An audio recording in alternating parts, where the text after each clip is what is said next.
नमस्कार, रोजाज किचनमध्ये तुम्हा सर्वांचं खूप खूप स्वागत। आंब्याचा सीझन सुरू आहे, तर आपण कैरीचे पने, आमरस, आमटी असे आंब्याचे पदार्थ बनवतच असतो। पण आज आपण साखर आंबा बनवणार आहोत, जो फार पसंत केला जातो। साखर आंबा पराठ्यांसोबत किंवा असा नुसताच खायलाही छान वाटतो। विशेषतः लहान मुलांना हा पदार्थ फार आवडतो। त्याकरिता मी इथे घेतलेली आहेत 250 ग्रॅम कैऱ्या। कैऱ्या छान धुवून घेतलेल्या आहेत। आता आपण त्यांची साल काढून घेणार आहोत।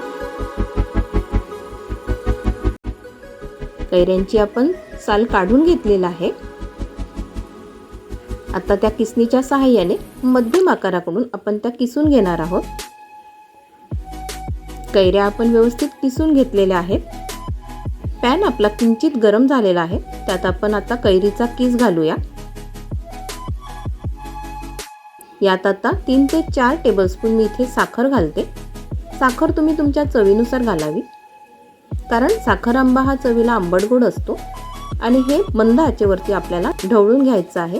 हे आपल्याला सतत ढवळत राहायचं आहे।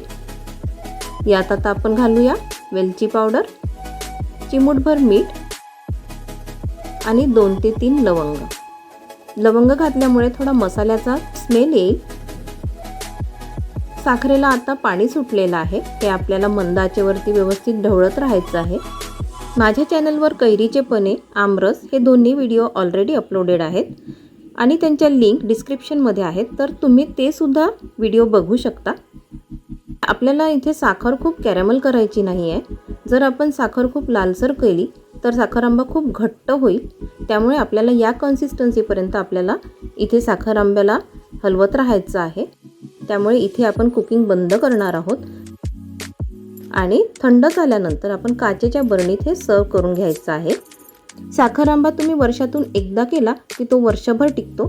तुम्ही ह्याला फ्रीजमध्ये स्टोअर करून ठेवू शकता। ही अगदी 5 मिनिटात तयार होणारी रेसिपी आहे। तर अशा प्रकारे आपला आंबट गोड चवीचा साखर आंबा तयार आहे। चला तर मग पुन्हा भेटूया पुढच्या व्हिडिओमध्ये।